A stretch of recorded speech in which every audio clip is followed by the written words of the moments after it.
Get ready, folks, because this is only the beginning.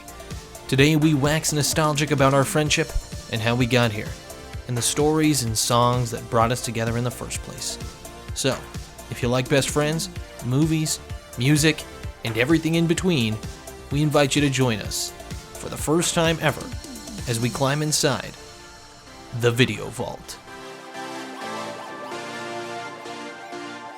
Hello and welcome to the Video Vault with Brandon and Skyler. We are your hosts, Brandon and Skyler.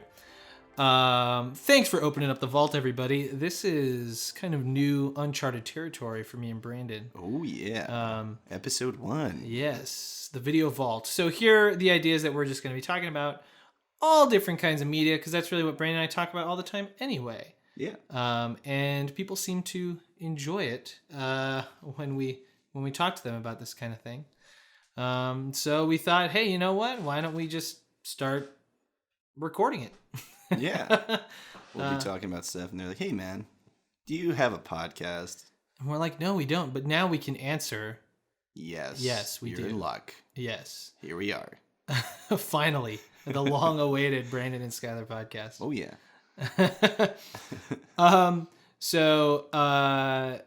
The idea behind the podcast is that later on the structure will be we talk more about specific, like one or two pieces of media at a time, for each episode. But today's episode is gonna be a little bit loose because we want to introduce ourselves to you guys, and for posterity in the future, if people are listening to all these episodes in a row, this first one, they get to know who we are a little bit before we get into our deep opinions on the Marvel movies and the DC movies. Star Wars. Oh, man. Disney. That's a... Fox. Oh, boy. Formerly Fox. Blumhouse. I don't know. Video games. A24. Music. All that good stuff. So, well, let's talk about a little bit who we are. So we are Brandon and Skyler. And together we are Truman Pictures. Oh, yeah. And that is a videography group, multimedia conglomerate. We are in cahoots with the Illuminati and the Flat Earth Society. Yes, yeah. Just kidding. No, that's a lie. Yeah. I think those people are a total joke. Yeah. Crap. Before people start thinking we're crazy. We've already got people mad, and we're like 3 minutes into the first episode. You either love us or you hate us. Hey, you know what? It's true. It's true. We together as Truman Pictures, we make short films, we make commercials. We are now dipping our toes into a podcast as we speak. And we are also going to try and get into the streaming game and everything. So, we're trying to do a little bit of everything when it comes to media, animation and voiceover work and, illustration, a bunch of different stuff, writing, directing, acting, all that good stuff. So, basically we're just storytellers. We just want to tell stories. We love fun. Yeah. And I think like conversations like this are nice to, it's like it ends up where it's just me and Brandon telling stories, and I just love that. We get into a lot of tangents, I guess. Yeah, but it's good. It's good. Yeah, it's what podcasts are for. So how did we meet, Brandon? Oh man, so how many years has it been now? It has been. We met in 2009. We met in fall of 2009. Mm-hmm. So it's been 11 years actually now. Yeah. Just this month, actually, the end of this month, it'll be 11 years. Wow, we were freshmen at Coronado High School in 2009. Yes, yeah.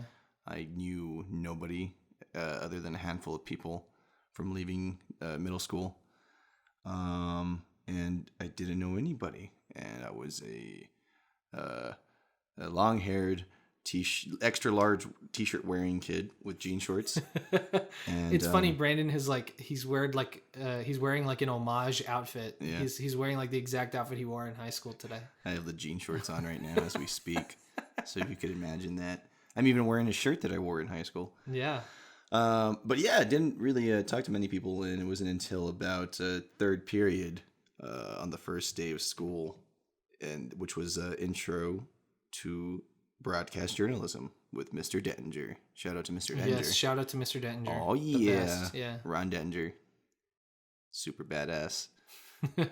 He's a great teacher and now an assistant principal at the school, I think. I believe he might be back in Wisconsin. Oh, really? Yeah, oh, I think so. Excellent. Well, back home. Yeah, shout out to Mr. Danger. Yeah. But that's where I met Skyler, and one of the first assignments in the class was to, what was it?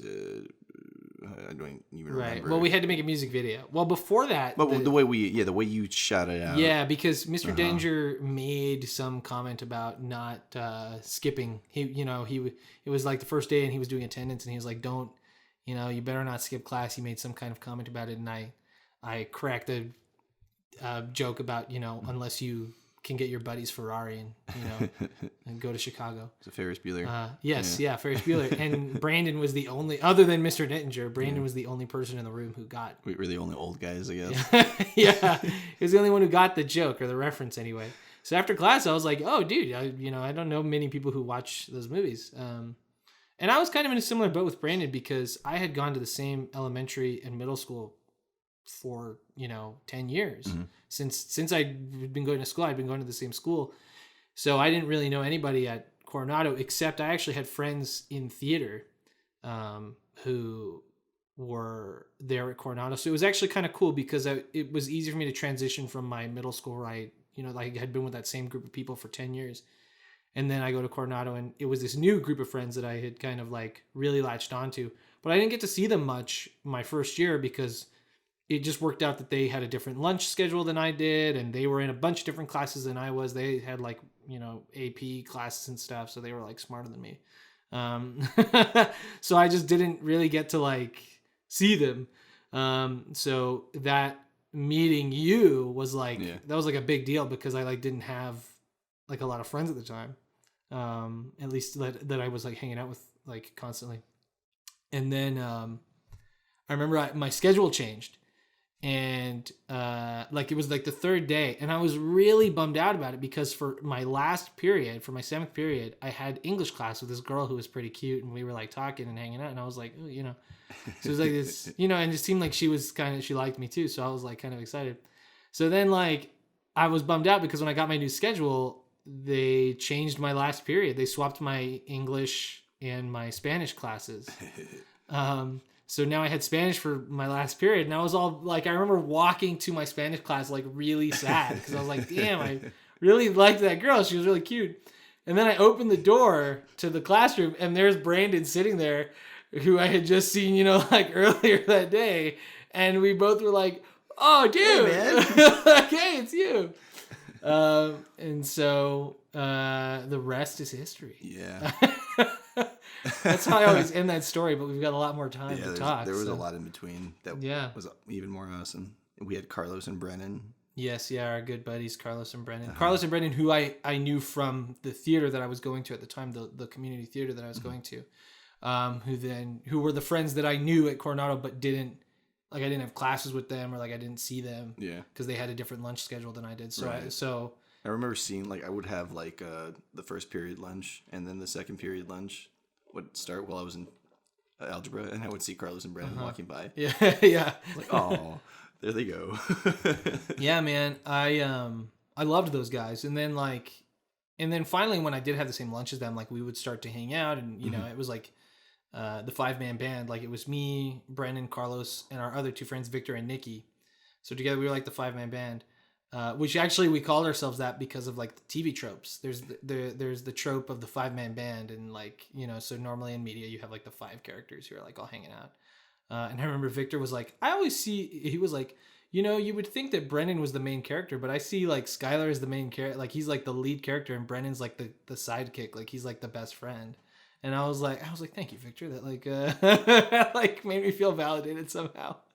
But then you started to come around and like hanging out with us because you were having lunch with other people before that. I was having lunch with people that I kind of knew from middle school before. Yeah. And then they kind of started hanging out with their own people. And I was like, well, screw it. I'm going to go hang out with the guys who talk about cool stuff all the time. Yeah. I remember one time this other kid we knew, Blake.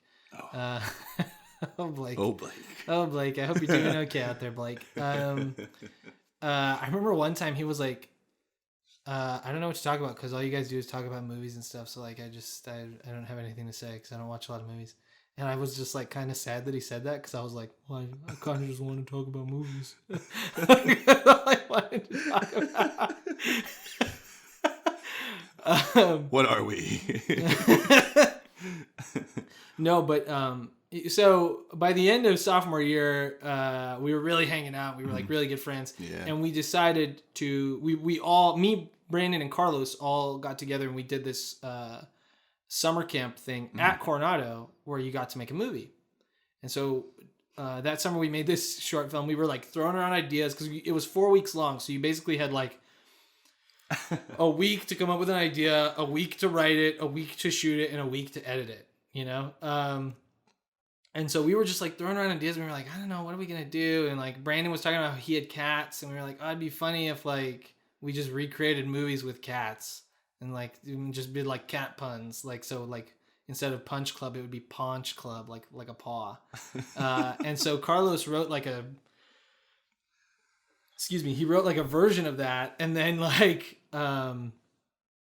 it became this thing of like, what if it was a documentary? What if it was like instead of like just little clips of like movies with cats in them, what if it was like a documentary about an actor and his different movie roles, and the actor was a cat? We just wanted to do like vignettes initially, right? Yeah, it was just gonna be like little like, you know, like we did a Punch Club parody with cats, and then like trailers type. Yeah, like little like fake trailers or something. Yeah. I remember it was very like loose. Yeah, and we were kind of like, well, we should like tie it together. I don't remember whose idea it was out of the three of us. Oh, and Austin too. Austin was on our team. Yeah, Austin Fritz. Yeah, can't forget about Austin because he was also integral to the editing process of that movie. He has one of the best lines in the movie too. Yeah, he does. Yeah. Covered in what? His delivery is so funny. My favorite, he has a good line that's he's on the phone. He goes, "Yeah, I hate Nicolas Cage too. What the roast rump is going on in here?" I was like, that like kills me every time. His delivery is hilarious. Like he's casually talking about how he doesn't like Nick Cage, and then he's like, "What the roast rump is going on in here?" It's so funny. But anyway, so he, so the four of us figured out like, okay, well, maybe it's an actor and maybe he's dead. And then maybe the joke is that like he's a cat, but we don't say that outright. Like we make the audience think that he's like a human being, like he's actually like a human actor. And then like halfway through the movie, we sort of like reveal that he's a cat, you know? And so that's what we did. And the movie's called Douglas Truman. So that's where we get our name, the Truman Pictures. We get it from that short, because it's the first short film we ever made together. It's not necessarily the first short film we ever made together. Like as me, Brandon, and Carlos, like that was the first short film we ever made together. But we'll get into that after the break. Because there's another short film that we made before that wasn't supposed to be as long as it was. But anyway, so we made that, and I would say it works pretty good. It kind of holds itself up, but still, it's okay. I think it's still really funny. I'll show it to people, and people still like laugh out loud. Yeah. Oh, good laugh, yes. Yeah, and give me your laughs. You have one of the best lines in the movie too, where you say that the audience went into cardiac arrest because they loved the movie so much. That like kills me. I was stumbling my lines too. Like I don't know how many times we did that take, but like because I know the full line was they went into cardiac arrest and died. It's less funny with the die. Yeah, it's funnier if you just say they all went into cardiac arrest. Yeah. No, but so the whole thing, like we all were playing like the filmmakers and the actors who like worked with the cat, Douglas Truman. Who we're talking about him like he's dead, you know, like we like he is dead. So that was like the whole gag, and I think it works pretty good. But I think we made a short film later on that I think does that joke funnier, of like revealing that it's an animal. Like I think we made that joke even better in a later short film. Yeah. Because in Douglas Truman, it's kind of like, you're not sure it's a cat until like way deep into the movie. You're like, oh, it's a cat. Okay. Yeah. Like, it's just kind of like, it's weird. Like, it's funnier if like all of a sudden it's like, oh, it's a cat. Like, I get it. But in the original Douglas Truman, like, it's really like, it's like a slow burn. Like, you're not sure for a really long time. Even after we tell them that it's a cat. Yeah. You're kind of like, it's a cat? Is it a cat? Yeah. It's a little bit weird. So we made that short film, and we had a lot of fun making that. And we were like, man, well, let's do this again next year. And in the meanwhile, me and Brandon are in the broadcasting department at Coronado with our teacher, Mr. Seifert, who was new to the job as the head of the broadcasting class, along with us being new to that class. The first class we had was like an introduction to video. That was with Denninger. Yeah, with Mr. Denninger. So then the next year, sophomore year, that was the first year we were doing broadcast journalism. Yeah, broadcast journalism. We had our TV show at Coronado called CTV, where we did like a weekly news show. And that first year that we were in it was also Mr. Seifert's first year, but it was a small class.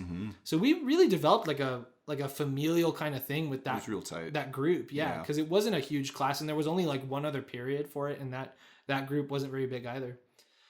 By the time we were seniors, that broadcasting class there was a class every period, like all 8 periods had a broadcasting class in it, had a CTV class in it, and they were all full because everybody wanted to go in and make videos and edit videos and do all that stuff. I mean, at the time, that was really cool. Nowadays, that's like, of course, everybody wants to do that because everybody wants to be a YouTuber. Everybody wants to be a TikToker. Everybody wants to do that kind of thing. We were at like the pinnacle. Yeah, it was like we were right at the start of that, like becoming a really big trend. Like when we started in the broadcasting class, the newspaper class, like the journalism class that was right next to us, next to our classroom, that always had a ton of people. That was super duper popular. Packed. Yeah. Multiple periods at it. Yeah. And then again, by our senior year, like the journalism class was like, oh, it was full. It was nuts.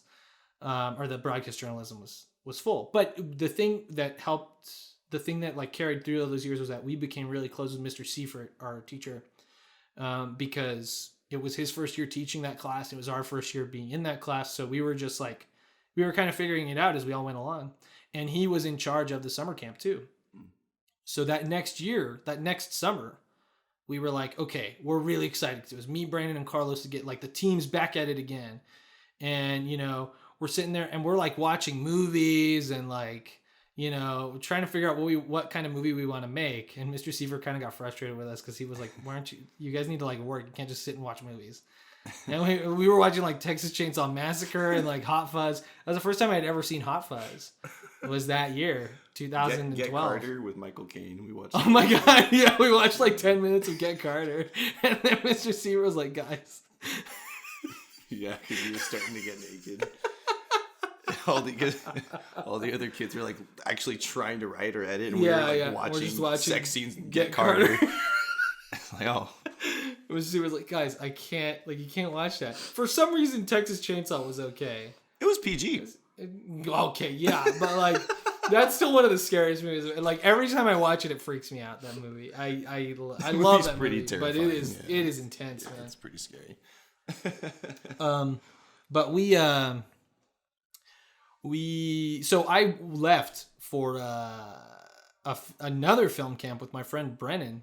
We went to a UT Austin film camp for a week. The second week of the 4-week program at Coronado, me and Brennan were in Austin, and I made a short film there with a whole group of people, some great people, Jesse Farquhar, Alex Wittick, and Richard.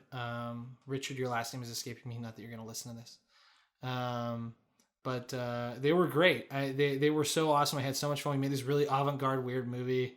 I think was like visually, I was so like proud of that movie. And every time we showed it to people, they were like, I don't know what I just watched. They like didn't know how to react. Even when I showed it to Carlos and you and like I thought it was you guys are gonna love it. And like I remember we turned it off and like it ended and you guys were just like, oh, that was pretty good. And I was like, oh man, I really thought it was gonna get a better reaction from at least like you guys. So I was I remember being really like confused by it. I was like, what? Yeah, I just was so like I was just so proud visually. I was like, I can't believe I pulled that off. It looks amazing though. Yeah, I love the way that it came out. I don't think I really understood visuals as well back then either. Yeah, I think that was definitely part of it. That's probably why I was so proud, because I was like, I've never made a movie that looked like that. Like that had like that kind of lighting and like that did as many interesting things as it did. I'm not some like, Scorsese or something, but like, I was just really proud of like what I could do. I didn't know that I had that in me at that time. So I was so happy with how that came out. So I come back and Brandon and Carlos had done absolutely nothing. I remember I posted on Facebook the day before me and Brendan left Austin. I posted on Facebook. I was like, I can't wait to see what Brandon and Carlos came up with while I was gone. And Carlos commented and he goes, literally nothing. And it made me laugh, but I was so like mad. So we made a cop movie, which I know is controversial now, but I mean, we don't make them look like good guys. I feel like this movie's even more applicable now. Yeah, really, because it's about like these, like they're not good at their job. They arrest the wrong guy. They're like terrible. They're just stupid. So we made that movie. We entered it into the local film festival, the Plaza Classic Film Festival, which is the largest classic film festival in the world. And I remember we had entered Douglas Truman the year before, and like the local film screenings that they used to do them outside, and like outside is where they would sell like beer and stuff. So like the audience out there, you know, they're kind of drunk. They're kind of just there watching the movies for like a laugh, you know. But I remember there was this guy who was like totally blasted out of his mind. And he was laughing at every single joke in Douglas Truman. Yeah. And it like cemented in me. I remember that. Like as a kid, I knew I wanted to make movies and tell stories, you know, when I grew up. But like that moment of that drunk guy laughing, I was like, oh, this is it. Like, that was the first time that we'd ever really, I mean, at least myself, had a screening for something that we made. And people saw publicly at a pretty publicized event. Yeah. Yeah. And having that play there and having all those people react to it was very inspiring. Yeah, it really was. I mean, and it really drove us the next year to be like, okay, well, what are we gonna do now? Yeah, like what's our follow-up movie? What's our second product? You know, what's our Bug's Life? You know, what's our Hot Fuzz? And we really started to look at it like that with the Edgar Wright Cornetto trilogy. Like, what is our Hot Fuzz? And funny enough, our Hot Fuzz was a cop movie. And so we entered that into the film festival again, and it got played twice. It got played at the local thing where it was like the big outdoor event, and then it got played at like an indoor event with a more select group of movies. It was only like 3 or 4 movies that were playing, and after that they did like a Q&A. So we did that, and it was great. Like the audience had a great reaction, and our other teacher, Mr. Holland, was there. Another great teacher who really like pushed us forward in our filmmaking and stuff and was really supportive. And then we did the Q&A and people really liked it. I was really proud of it. I was proud of my editing on that movie because I did the bulk of the editing on that one. I was just so happy with how it came together. The timing was so like funny and everything. And because of that movie, late at the end of the festival, there was like a big like cocktail party event for people who had like the pass for the festival.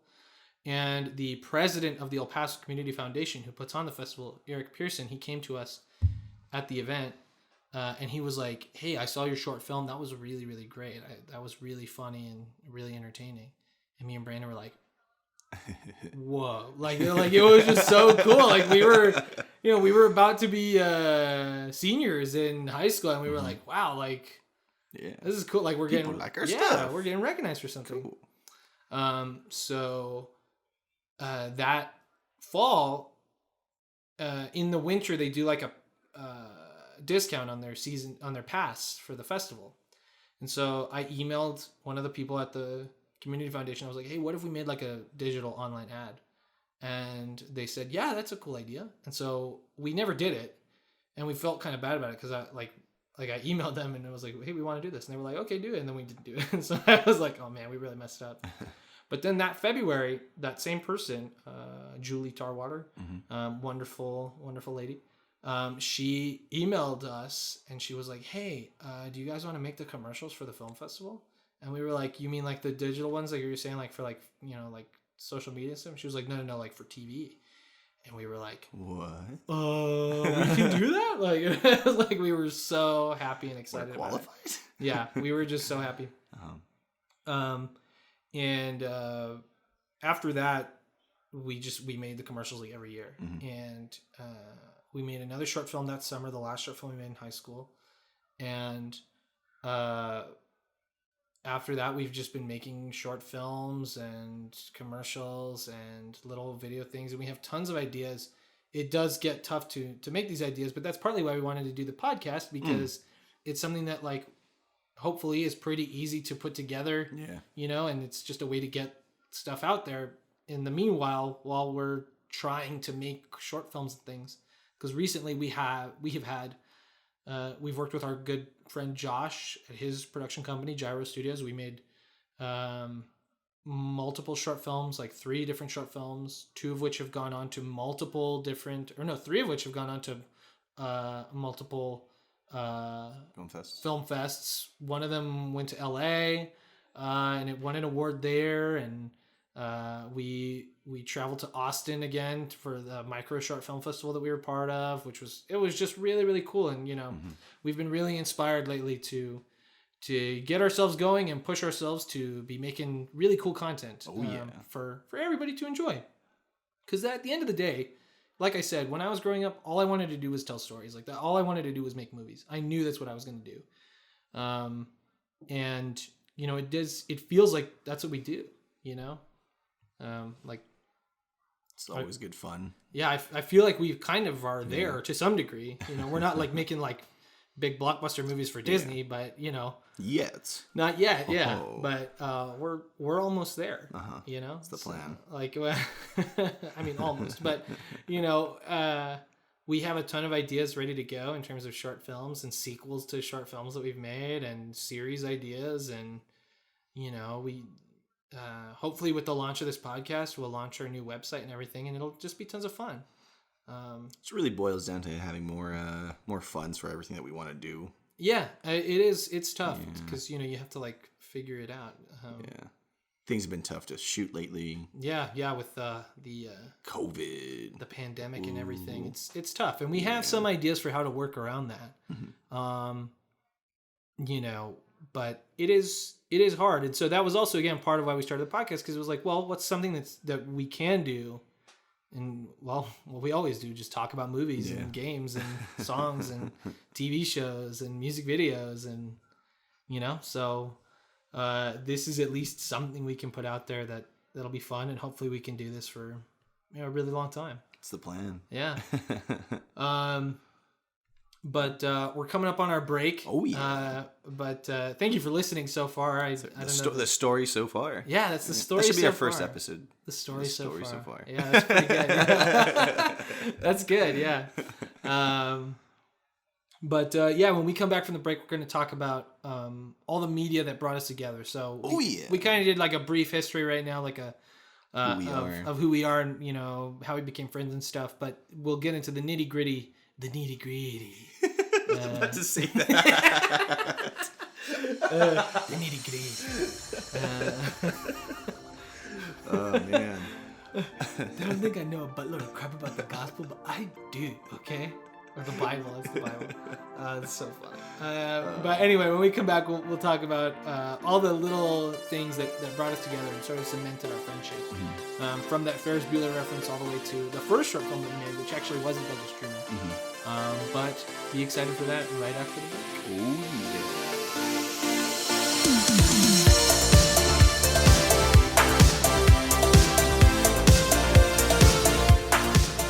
Hey everybody, thank you so much for listening. We just wanted to jump in here and say that today's episode is brought to you by nobody. Yeah. Except for us. Yeah. It is brought to you by Truman Pictures, our little, I called it a multimedia conglomerate, but it's just, we're not that rich yet. Yeah. It's me and Brandon, and we want to do a lot of stuff to entertain people and tell stories. Oh yeah. We do commercials. We do short films. We are going to get into some streaming, and we're doing this podcast. You can follow us on Facebook, Twitter, Instagram, and YouTube. Of course, subscribe to us on YouTube. It's where you can see all of our short films and commercials and things like that. And if you're interested in supporting us, we do have a Patreon that will be going up with the release of this first episode, hopefully, if I can get that working out. And we also will have a new website going up at the same time. Hopefully, again, if I can get all that worked out. We'll figure it out. But just know that even if those aren't available at the moment, they are coming very soon. because we've got the ball rolling on both of those things.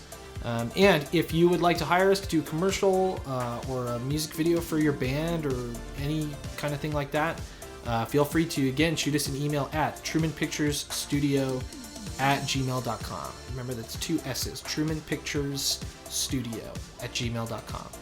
All lowercase, no numbers, no nothing, just Truman Pictures Studio. Thank you guys so much for listening and supporting the podcast. It's the first episode, but just even listening to this first one, big support. It's great to have you guys. Yeah.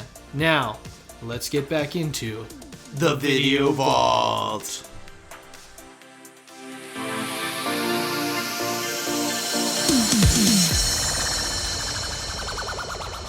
And we're back. Welcome back, everybody. Howdy. How's it going? Okay, so today on the agenda, we are talking about all the stuff that brought me and Brandon together, that sort of cemented our friendship, or even just relationships in our lives. I guess we could even like kind of go off on a little bit tangents like that. But so first of all, Ferris Bueller, in the story that we told earlier, that really was like the first thing. The first assignment we had in that class was to make a music video. But the thing about that class was that every assignment you had to have a different partner. Oh. Like you couldn't work with the same person every time. I hated that. Yeah, it was really frustrating, but it did sort of force us to like work with, like to like become like team players. And so the first project I worked with our friend Mason on a music video, and I really took the lead on it. I was like, well, I want to do something 80s. I wanted to, we're in a high school. I want to do like a Breakfast Club kind of thing and pick like an 80s song, and it'll be really cool. So we did Hungry Like the Wolf. And we did like a Breakfast Club homage that worked out pretty good. I was really happy with how that came out. I have lost that video. That video does not exist anymore. It's not on YouTube? No, it's not on YouTube. I don't know what happened to it, but it's gone. Damn. Yeah. It just doesn't I thought exist. you did have it on YouTube. No, it's not on YouTube. Wow. Yeah. Dang. Yeah, I mean, I remember the last time I watched it, I was like, well, that wasn't as good as I remembered it being, but it, it's like for a freshman in high school, like who was, and I remember what bummed me out was I had a whole Ferris Bueller half of the video that I shot with my friend Noah. I remember that. And I had to scrap the whole thing because I couldn't get the files to work. Damn. And so it bummed me out because it was going to be like two sort of parallel stories going on in the music video, like a Breakfast Club thing and a Ferris Bueller thing. And it just didn't, I like the files didn't work. So I was really like bummed out because I just had to scrap all that. I'm sure those files exist somewhere on my laptop, on my old laptop. I feel like we could find that. I know, yeah. It was a DVD. Mr. Danger gave it to me as a DVD, so it exists somewhere in my house. I just don't know where. But yeah, so I remember because John Hughes is my favorite filmmaker, and I think being in high school and liking John Hughes and being familiar with like sort of the worlds of those movies like really is how I was preparing myself for high school. Not in like a literal like I'm gonna take notes on how these people talk and how does high school work, like just like a sense of like emotionally those movies kind of like really speak to teenagers and young people, and they spoke to me too even before I got into high school. I really I latched onto like a lot of the emotions in those movies, particularly like a character like Cameron and Ferris Bueller, and all the characters in Breakfast Club are, they're very much like kind of like broad stroke characters, but that's the point of that story, right? Like, and you can attach yourself to any number of like aspects of any of those characters. I empathize with all of the characters in Breakfast Club, even like the principal and the janitor. Which has one of my favorite moments in the movie when he's like, he's complaining about the kids and the janitor's like, it's you. Like, it's not the kids. The kids are always like that. It's you. And that kind of like always sticks with me. I think about that a lot when I'm getting like frustrated with the youth. Yeah. I'm always like, it always comes full circle. Yeah. I'm always like, I'm just getting like, old. yeah, you know what? It's not, sometimes the kids are dumb, but a lot of times it's just because I'm just not part of that group anymore. I'm not up on the trends. Not anymore. hip anymore. Yeah. But I remember that was like kind of, so even in like a sort of like a meta textual way, that really like cemented our friendship because I was like, so those movies just meant so much to me. Yeah. And like to have that be the first thing that made us like start talking, the Ferris Bueller thing. and that music video, because I remember after I made that music video, you were like, "Oh, dude." Yeah, I was just blown away, dude. Yeah, and I remember you were like, I was so happy. I wanted to do, because you said the song you wanted to use was Cars. Oh, because you said that, and you said Down Under. Down Under, yeah. Yeah. That was what it was. It was a toss up between Down Under and Cars. Yeah. It was Down Under initially, and then once I started talking to my partner, who did a song that I totally hated. I remember it was a 30 Seconds to Mars song, which nothing against 30 Seconds to Mars necessarily. It was very edgelord. Like, yeah, the video was so like edgy. I grew up as a kid who was just very 80s and 90s and dad rock. And Steely Dan and 80s new wave, Nick Cave and the Bad Seeds. Oh yeah, really strange. Eclectic, rather eclectic taste in music. I feel like me too. Yeah, honestly, and that's why I liked the fact that you did a Duran Duran. Yeah, Hungry Like the Wolf. Yeah, because everybody else was just doing music that people our age were into at that time. Mm-hmm. Yeah. I didn't know many people who actually were into older music. Right. And it was like, and not to be like I'm cool because I listen to like older music and I listen to real music. It made me feel weird. But yeah, it was kind of like, I don't remember feeling like, like I was better than people because I listened to older music. Right. I remember feeling like weird. Like I was like, I know I'm not up on like the music. My sister was more like the person who was up on the music, on like the current music. Yeah. Is because of my sister. I didn't even know who 30 Seconds to Mars was until that guy played that song for me. Yeah. So that's why I was just like, didn't like it. Yeah. But and that was one of the things too that we like bonded over was music, because my mom is a massive Todd Rundgren fan. Oh yeah. And his band Utopia. And like I don't remember what it was, but I think it was Feet Don't Fail Me Now, the Utopia song. It was something, I don't know how we started I just remember talking about we were walking, because it was after Spanish, so it was the end of the day, and we were walking down the hall to leave school, because I lived across the street, so I was just going to walk home, and we were just leaving the building. And I remember something about, like, I mentioned I think I had just recently seen the music video for Feet Don't Fail Me Now. Like, I had just found it on YouTube. And I think I mentioned it to you, and you were like, "Oh, dude, I love that!" And it blew me away, because my dad didn't even listen to Todd Rundgren. Mm-hmm. Like my mom, it just felt so like that in my mind. That was like such a my mom thing, was Todd Rundgren, like, and Utopia. I was like that was like my mom's little, like, her secret little world. You know, I felt that same way about my dad with like Chicago and Earth, Wind and Fire. Like he loved Chicago and Earth, Wind and Fire, and so like. Those are like their little worlds, you know, that I like categorize. Like I think about my mom and I think about Todd Rundgren and Utopia and stuff like that. So to me, it just like it didn't exist outside of my mom and her siblings. Mm-hmm. Like, you know, because her sisters listened to Todd Rundgren, but they weren't as big fans as my mom. Right. But it was just like when you said that you knew that and you liked it and you like were familiar, like you could list songs, like you could sing the songs, like you knew the titles of songs. It wasn't just like you knew about it in passing, or your dad had like a record of it, played it or something. Yeah, and it like was whatever. They sat me down in front of the damn music videos and made me watch them. Yeah, like I love them though. Yeah, like you knew about it, and it like and it just. And so often, you know, I keep talking about it like this little world. Like so often, it feels like a little club, right? Like you want other people to know about this thing you love, but you also are like, it's mine. You know, it's like my thing. It's I don't want special. Yeah. So like often that's how it feels. But when you said that you knew about it, and like I was like, well, this guy, like, man, this guy could like be a really good friend of mine. Like we have so much in common. Like there's so many things that we like. That I'm just not even aware that, you know, other people know about, that he knows about. Like, it was just so cool. It, like, made me so excited. Yeah. You know, I was like, wow. Like, I wasn't, like, mad that I was like, darn, I'm not the only person in the world who knows about this thing. It was like, wow, someone else knows about this thing, and they're excited about it like I am. Yeah. You know, because I guess that's partly what it is, why you get mad when other people join your club or whatever, because they'll start gatekeeping, or they, like, you know, I know with my sister with Panic at the Disco, she would get really frustrated because, you know, their big hit from their first album is I Write Sins Not Tragedies, and that's like the only song a lot of people knew.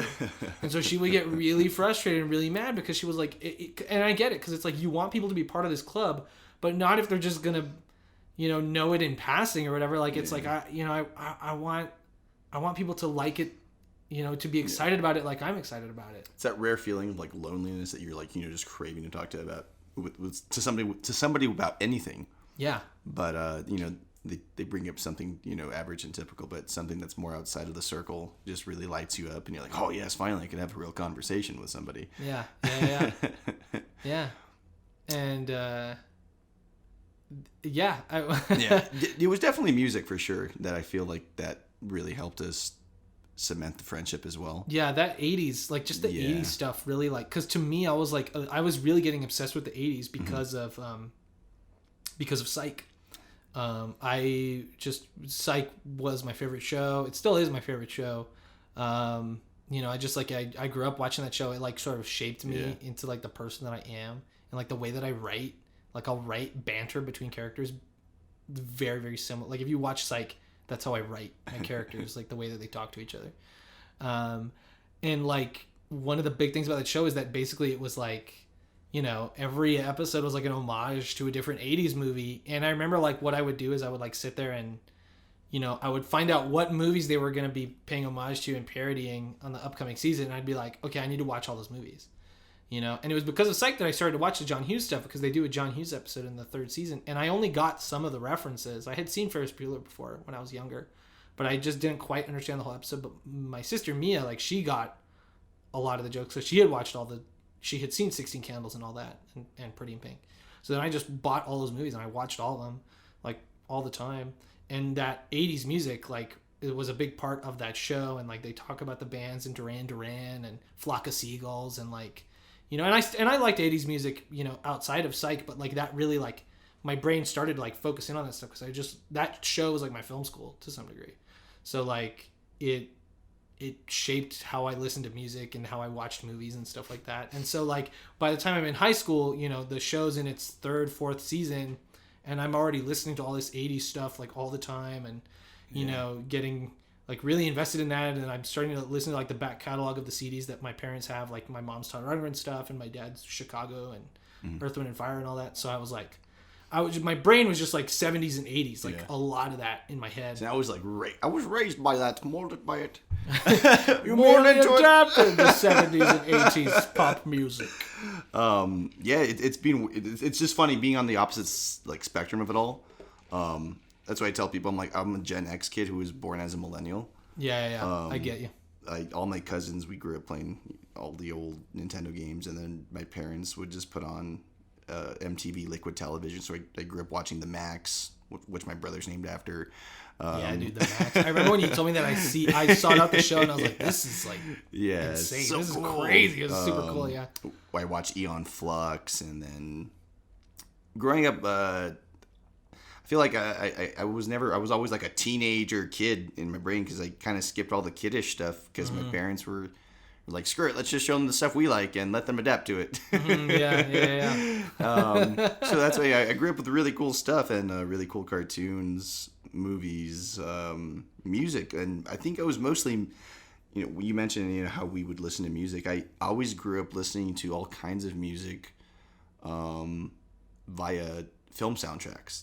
Yes, dude. Yeah. My dad was really into like buying soundtracks and scores. I remember one of them was So I Married an Axe Murderer. Oh yeah, dude. Chris Wheatley's on there, and then watching Beavis and Butthead growing up, I heard stuff like Morphine, and then of course Nick Cave and the Cranberries. All their music videos would show up sometimes. And just even watching like the Cartoon Network shorts and Nickelodeon shorts, sometimes they would run the music videos in between. I know Cartoon Network did a lot of those music video minis where I know Soul Coughing showed up sometimes, and Jabberjaw and They Might Be Giants, people like that. Yeah, dude, They Might Be Giants. That was a big one. Again, like one of the things that I was like, whoa, someone else knew about that was Kablam on Nickelodeon. And Kablam, on top of Malcolm in the Middle, But Kablam was one of my first introductions to They Might Be Giants because Yeah. they did the animated music video. Well, like the live action animated music video for Dr. Worm. Yeah. Which is a great song. Go listen to it after this. Always stay stuck in your head. Yeah, I love that song. Yeah. We were just listening to it in the car right now. But yeah, that like... So it was like that fusion of like knowledge. Yeah, and I think like what's cool is that like you listen to stuff because of like movie soundtracks, and it binds those things together. You know, the song, the Flock of Seagulls song, Space Age Love Song, which is one of my favorite songs. It's like a perfect pop song. It's so good. It's like a perfect song to me. I found out about that song because it's used in an episode of Psych, and I was like, and it's hard for me to like separate the memory of me first hearing that song. Like every time I watch an episode of Psych, I'm brought back to that moment where like the first time I heard it, it's used so beautifully in the episode, and like it's just like a magical song, like a magical moment. Like it's one of those things where you like remember where you were when you know like heard that song or whatever. Like it strikes you, and it's just like it ties these things together. It's like, and sometimes I would be embarrassed because I knew a song through like a movie soundtrack. You know, like I didn't know about it just because I was cool. Like I was like, oh man, video games. I suck. I only know this song because I heard it in this movie. But again, that's like this gatekeeping thing, right? Like it's like, you know, well, who cares? They heard it. Like that's sick. Like that's cool.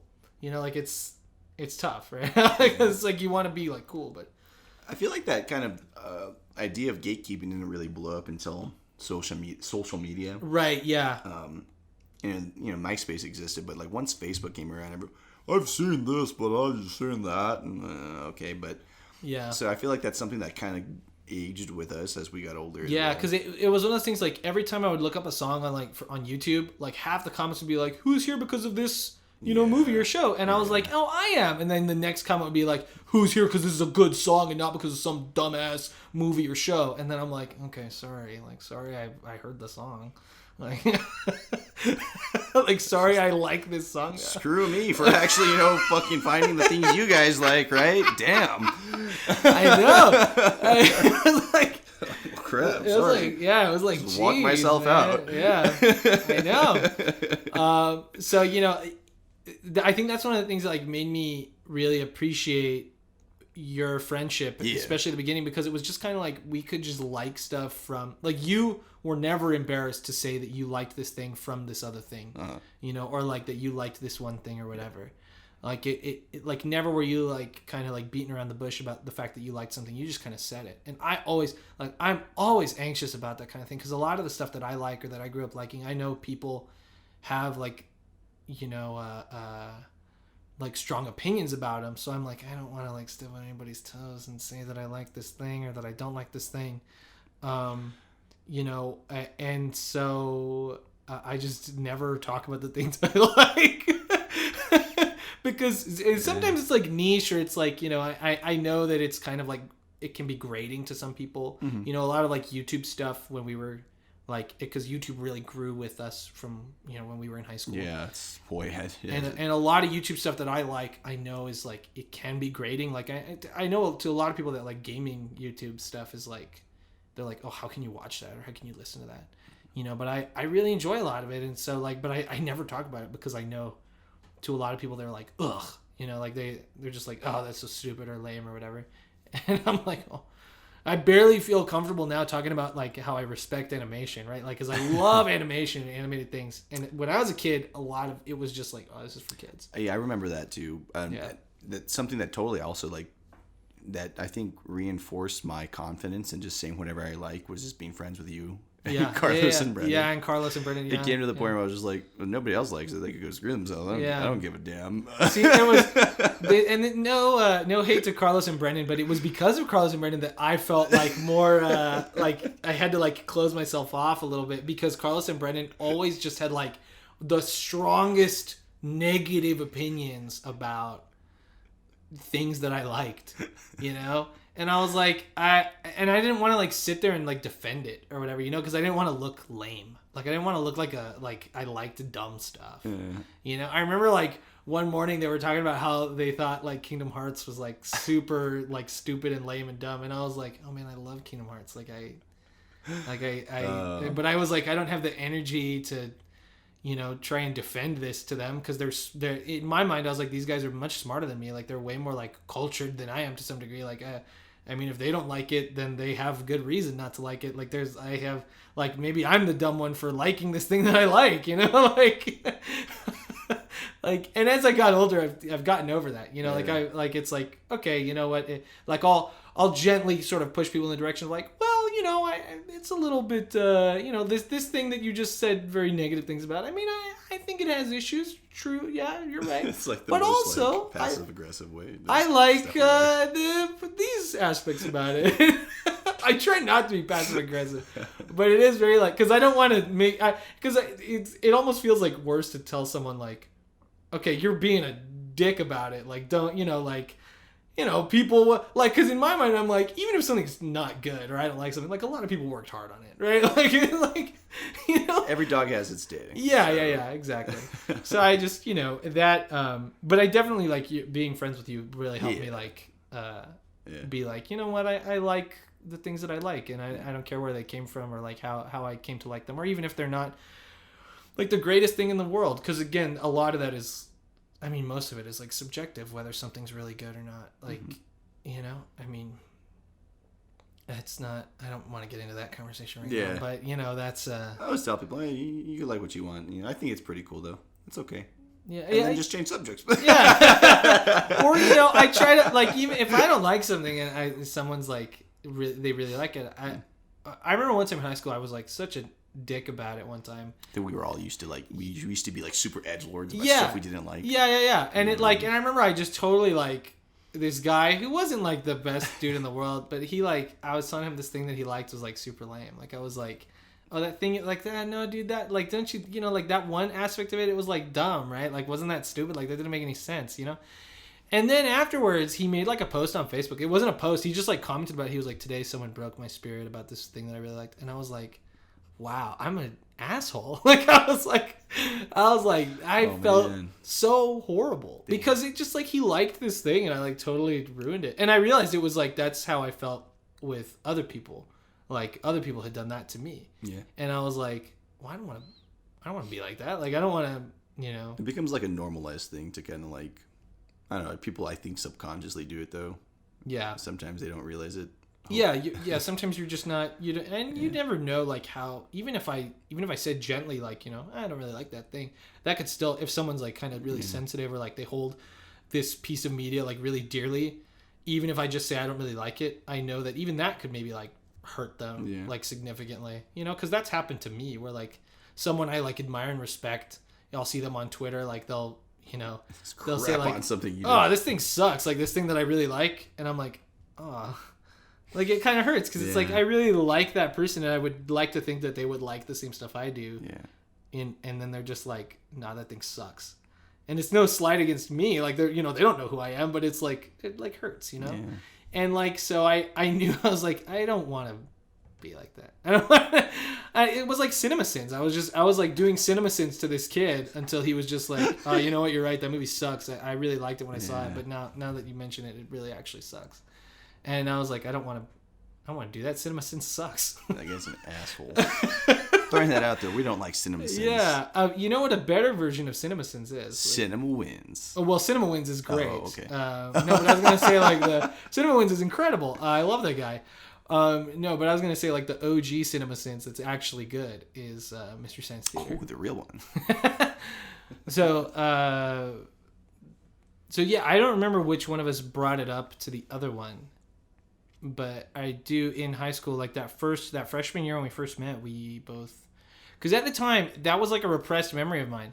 I would wake, like, on Saturday mornings, my cartoons weren't cartoons. My cartoons were Mystery Science Theater. Like, my mom would be watching Mystery Science Theater on Sci-Fi Saturday mornings, and I remember loving it because it was just like this weird, goofy, like, puppet show thing, like, with robots, and I was like, well, this is cool. And then they would watch like all the old movies, and I liked the little silhouettes and stuff. And then I got older, I completely forgot about it. And then I don't know why, I was watching a YouTube video or something, and it linked back to, like, the best moments of Soul Taker from Mystery Science Theater, which is like one of the best episodes. If you can go watch that episode, it's so good. I'm always quoting that one, dude. Yeah, that was so good. Pull my finger. So, what does that say? Soup taper? Let it get closer. It's the blonde guy. He's a Soul Taker. Show it to us. Do it already. You still haven't figured it out yet, have you, man? We have. Can we go? Like, I remember I downloaded that on like iTunes, and Mia, my sister, she had that on her iPod.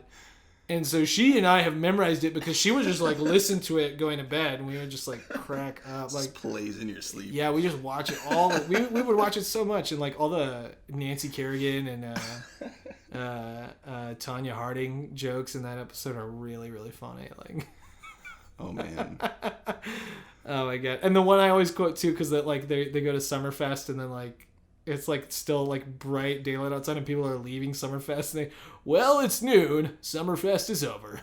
It's like, yeah, like why does it? Like, what was this event? They could have only shot it that one time. Yeah. They couldn't afford to be there all day. Yeah, that like corrects it. So many good ones in that one. But yeah. So I for some reason I just started watching it again on YouTube, and I became like obsessed with it because I was like, I remember this. This was so funny and like weird and goofy. And now that I'm older, I get the jokes. Like I get it, and it's funny. And I remember even that summer, I think it was the summer freshman year, so it was after we had bonded over all the Mystery Science Theater stuff. I remember one day my mom woke me up in the morning, and she was like, hey, guess what the new movie is on HBO this month? And I was like, what? She's like, Mystery Science Theater, the movie.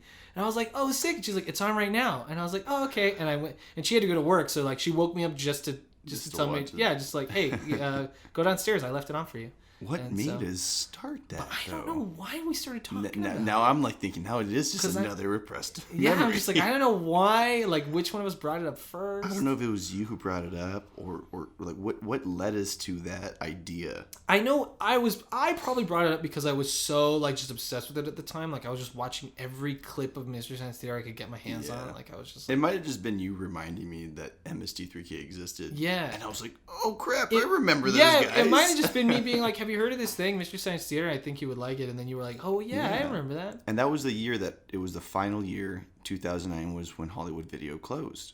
Yes. So I think when you reminded me of it, I just was like, I'm going to go watch as much of this as I can again. Yeah. I remember you rented the movie. I remember. I rented the movie, and I had Netflix, and Netflix would start sending. That's when Netflix would send discs. I don't know if they still do that. Yeah, but they did have the streaming too at that. It just started. Like they had just started. I I remember when we got it and I loaded up. The first movie I played when we got Netflix was Troll 2. My mom, I remember she came home and she was like, the first thing you're going to play is Troll 2. The first thing I ever saw on Netflix streaming was Don't Be a Menace to South Central while drinking your juice in the hood. I'll never forget it. It was on my Xbox 360, and I was like, I love this movie. I remember I watched it on the Wii. I was watching Troll 2 on the Wii. That was the first Netflix thing. Me and Max, Max being I was a 9th grader, and Max was a sixth grader. And the first time I watched that movie was probably in the 6th grade myself. So yeah. But Mystery Science Theater is what I think if it comes back to me, we'll talk about it in another episode. Yeah. But I feel like it was you who brought it up. Yeah, I'm sure I brought it up because I was just so like invested in it at the time. I was like, wow, and it was really helping me get through some like some tough stuff because at the time in like going into 8th grade was when my grandma passed away. And at that time was when I had really started to get into the Mystery Science Theater stuff. So by the time we were in high school, I think like I was still like obsessed with it, but I had like now I had like all this backlog knowledge. In the 8th grade, like 7th and 8th grade, that's when I was clamoring for whatever clip I could find. You know, I was just like, oh my God, I gotta, whatever clip I could watch. So by the time I was in high school, I already had like a deep well of Mystery Science Theater knowledge.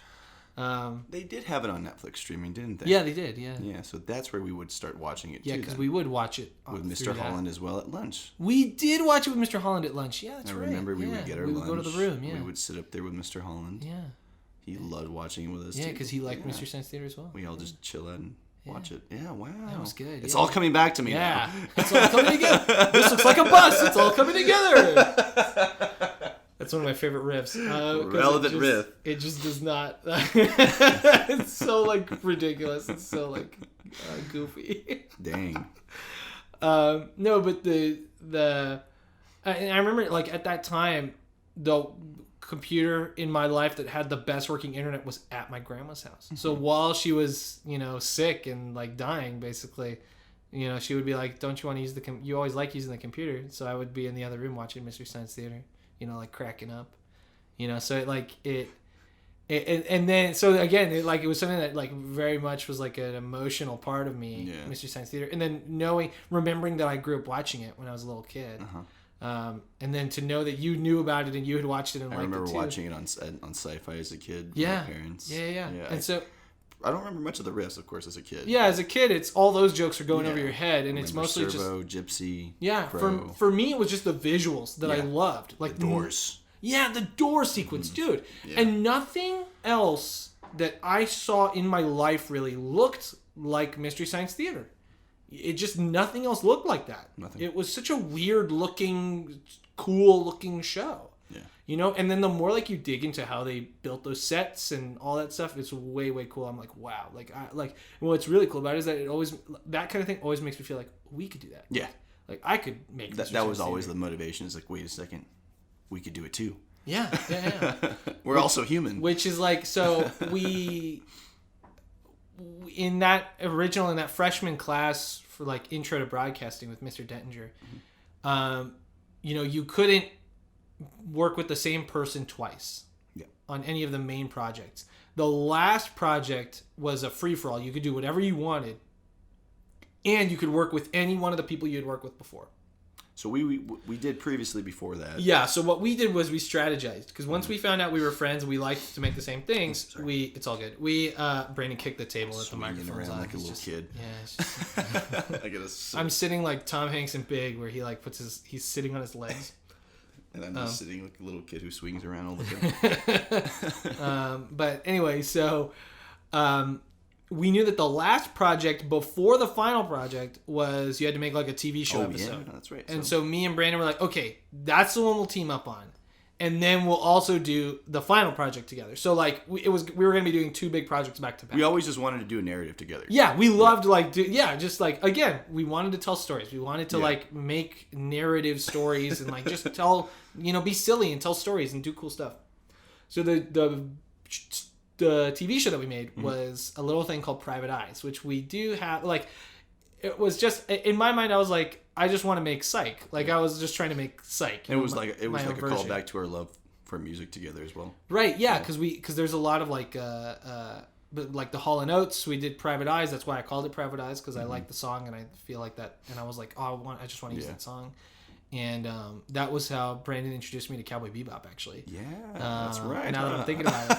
Because I was like, what's the credits music going to be? Like, what are we going to put in the credits? And Brandon was like, oh, this one. This is what we're going to put in. And he put in Tank, the theme song to Cowboy Bebop. And I was like, dude, what is this? This is sick. Yeah. And that was like a repressed memory, too, because I remember growing up watching like the early Adult Swim stuff. Like, I didn't, I was there. I wasn't like sitting there like, I'm gonna watch all like I'm gonna stay up late. My parents won't know or whatever. Like I would just watch like Futurama or whatever. And then on my side, my parents were like, "Here, watch TV, kid." yeah. And I remember like, and that was a repressed memory because then once I started to actually watch Cowboy Bebop, I was like, I remember seeing like the little ads and like the bumpers on Adult Swim with Bebop. Even before Cowboy Bebop started, I was really lucky. I mean, just coming back to my parents being so rad as with me as a kid and being able to watch what they showed me. Not that anybody else's parents aren't rad. Yeah. But I'm just like really grateful. Yeah. I mean, your parents were just like, whatever. Yeah. Which is cool. In some ways, you make it sound like it was neglectful. It's not. It was not, though. Like they just were like, yeah, watch whatever the hell you want. I don't care. It was more about like the freedom of choice. But it wasn't that. It was And especially after they showed me Devo. Oh, dude, yeah. But I would go to Suncoast. Oh my god, dude! Suncoast was the best. Suncoast, and then the Time Capsule as a kid. So it was a comic book, anime, cartoon, movie. I was just a nerd always. More by the nerdness, and I would. That's where my parents would pick up a lot of the anime I would watch Ghost in the Shell, Akira, and then of course Cowboy Bebop. Reboot. Yeah. Oh, yeah, Reboot. Yeah. Yeah, so a lot of those Suncoast had all those really cool DVDs, and I would come home with those. And, dude, I remember going to Suncoast as a kid. That was my favorite place to go. We would go to the mall and we'd go to Suncoast, and I'd be like, and they had those little like demon dolls that like freaked me out, but I loved I know looking exactly at them. what you're talking about. Yeah, they freaked me out, but I was like, I kind of want to keep looking at them. They're like so cool looking. And I just loved walking around, looking at the movies. So cool. It was just so cool. It was the cooler version of FYE. Yeah. Yes, the black and red lights. Yes, dude. I loved it. Like, amazing. Aesthetic was awesome. And then at the mall, they swapped it out with a Wet Seal. Oh. And I remember that. That bummed me out like so bad. I was like, damn. But because of Suncoast and before the Adult Swim anime syndication, so when stuff would show up on Adult Swim, I was like, hey, I saw that on DVD. I have that, and go over to the shelf and have shelves of DVDs and laser discs and stuff. So I'm gonna adjust how I'm sitting. My chair might make like an ugly noise because it's older. Yeah, there we go. It made that ugly cracking noise, like it's got to crack its back or something. No, but yeah. So we made this little thing called Private Eyes about like two high schoolers who are, you know, they're basically like they're journalist students, but they like are like wannabe detectives, kind of like they, you know. Private Eyes is really like the ultimate culmination of everything that we loved, fresh from freshman year. Yeah, up to that point, because I would say that the big project we did at the end of the year was like really the big culmination. Yeah. So we made this little Private Eyes short, which I was actually pretty proud of. I thought it came out really good. The narrative was pretty good. Like the mystery's not great, but like we didn't shoot the whole thing. We only shot the second half. We didn't have enough time to shoot the first half. So we were really ambitious. Yeah, still are. We always are. We, as evidenced by the next thing we're going to talk about, because finally we get to the final project, and Mr. Denninger's like, okay, so this final project is 5 minutes. It's a 5-minute whatever you want. It could be any combination of the previous projects that we've done. So music video, commercial, investigative report, TV show. I think that was it. Those are the 4 things, and then the 5th one was the free for all, that you could do whatever you wanted, as long as it was kind of like you could put it within one of those previous 4 categories. So me and Brandon were like, well, we'll do a TV show, and then we were like, well, we have like so many ideas. We had like 3 distinct ideas. We wanted to do like a Twilight Zone spoof called The Boy Who Ran Forever. We wanted to do a sequel trailer to Private Eyes, like just a trailer to show like what Private Eyes 2 was going to be about. And then what was the third thing? The fake trailer. Oh yeah, we wanted to do like a fake trailer, because we kept like cracking jokes about like, which was like super whimsical because we couldn't come up with a third thing. Yeah. Because I remember at the time we were cracking a lot of jokes about the Expendables had just come out, right? And so I remember Brandon was all obsessed with the Expendables. I love the Expendables, dude. So like we were just cracking jokes about like what's like a movie that had like literally everybody in it, like we could, like as many actors as we could name, many A-listers. And I remember we went on IMDb and just started like going through the list of actors, like writing down names, because we couldn't even think of actors at a certain point. And so we had like these 3 ideas. Like Frank West's name is in there too. I remember putting Frank West in there. I remember that, yeah. From Dead Rising. So I remember we had those 3 ideas, and we were like, well, we want to do all of them. So we were like, well, how can we like tie it together as like a narrative? And then we kind of like, I remember, I don't know if it was both of us or one of us, but I think we just kind of clicked. We were like, well, Mystery Science Theater. Like, it's Mystery Science Theater, and then when we go through the door sequence, it's like we do one of the little short films that we make. They go through the door sequence, and it's The Boy Who Ran Forever, and then they go through the door sequence, and it's the Private Eyes 2 trailer, and then they go through the door sequence, and it's the fake trailer for the cruddy movie that we had come up with. And so we did it, and like it was so ambitious. I remember we shot all the Mystery Science Theater stuff in one night. Yeah. That was like crazy. Like that, it was just insane. Like I can't believe we did that. Like we shot everything in one night for the Mystery Science Theater stuff, and then in like one day we shot The Boy Who Ran Forever, And then in like one 20-minute afternoon, we for one class period we shot the fake trailer. I think at one point I even had the tripod, and I went out and did stuff on my own. Yeah. And then I don't know if it was a half day or what it was, but I was cutting out like the London. Yeah, you were cutting out like Big Ben. The Eiffel Tower. I was cutting out to put in my garage, and that's one that I shot up by myself. Yeah. I cut out the Eiffel Tower when I was running in France. Yeah. And you had the beret on. Yeah. Did you have a baguette? You were running with a baguette? I think I did. I think it was. That was so I funny. feel like I did. Yeah. You had you drew like a mustache on. And then I had the beret. That was really funny. And then like the Private Eyes 2 trailer, I remember we worked really hard on the Private Eyes 2 trailer because it was just like we had this cool idea where it was like, okay, so it's like the two main characters in Private Eyes, all of a sudden like they're famous now, so now there's another team of high school like wannabe detectives that are trying to solve the case, that they are. And so we shot like a fight, like we wrote like action lines, like I forget what any of the lines were. Yeah. Oh no, one of them was want to see my Gandhi impression, and then he punches the guy and then he goes, needs a little work.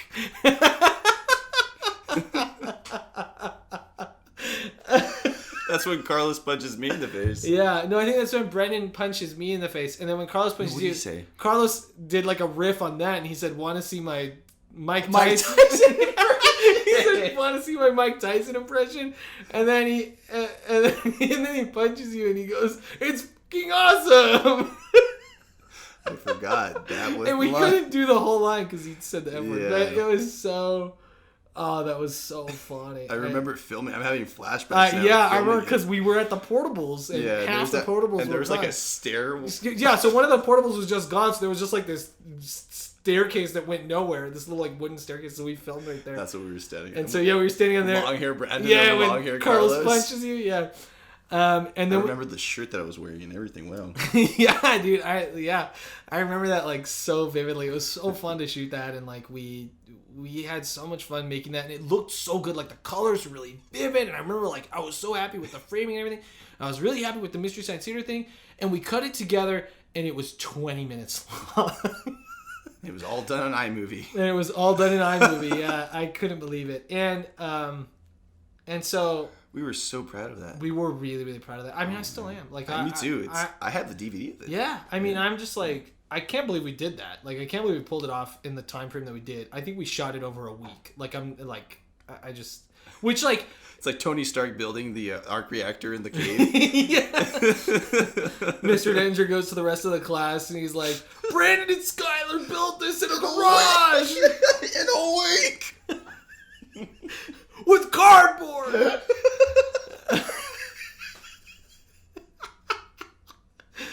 Oh my god. And so I remember like because ours was 20 minutes long and I think we finished like before the deadline. It was like shockingly. It was like the only time we have ever finished before the deadline.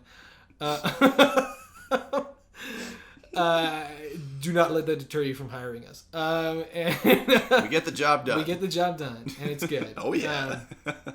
No, but I remember we had finished before the deadline, and because ours was 20 minutes, Mr. Dettinger was like, there's no way we can watch this with the other video, like with the other students' videos, like, you know, on the day that we're scheduled to. So he was like, I will take the day before we're supposed to start watching all the, all the videos that people made. I'll take the day before that, and we'll watch yours. We'll take like the whole, basically the second half of the class period. That was like the coolest thing any teacher's ever done so for us. Awesome. Like Mr. Danger and Mr. Seifert, like really like were so supportive. believed in us. Like they really believed in us. Yeah. And they still do. Like, I know they do. Absolutely. And so Mr. Danger, I remember he like goes to like he like closes the shades on the window so that way the room's dark, and he goes, so your assignment was to make a 5-minute movie, and Brandon and Skyler made theirs a little longer by 15 minutes. So we're gonna watch it right now.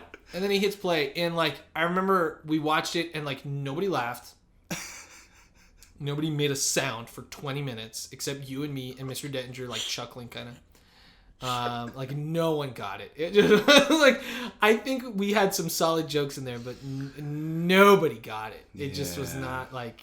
and it's not like the audio was horrible. I was just really happy though that we did it. I was just so damn yeah, happy. like watching it, I was like, so proud. I'm so proud that we didn't made this. care that I don't even remember people not reacting. Yeah, I was just so happy to see. I was like, yeah, I was just like, wow, I can't believe we did that. I was like, I love this edit that we did. Like I managed to cobble together and cut it in such a way that it looked pretty good.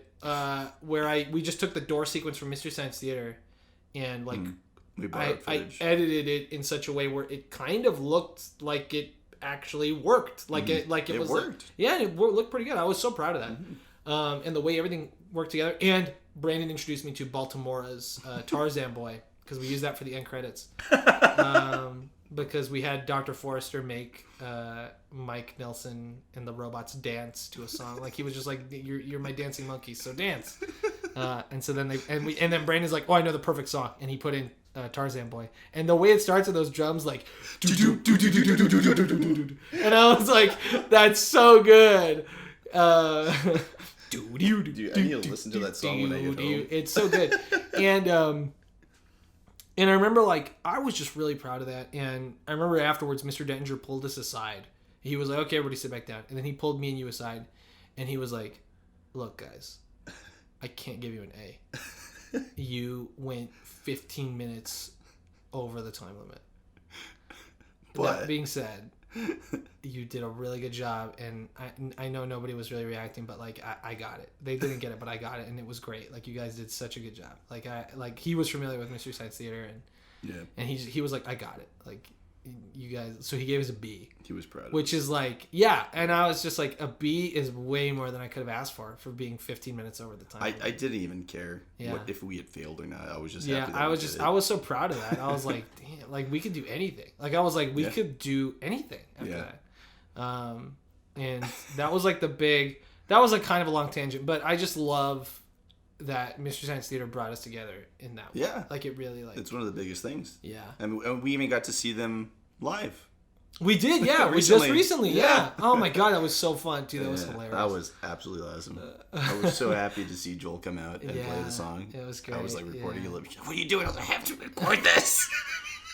He's playing the song. It was so good, man. I was so happy. That was like that was a really like a full circle moment for our friendship to some degree. Oh yeah, like, it's beautiful. Because that was Joel's last tour, or so he says. Yeah, so he said. I mean, like he's old, so I get it. Yeah. But I just like that.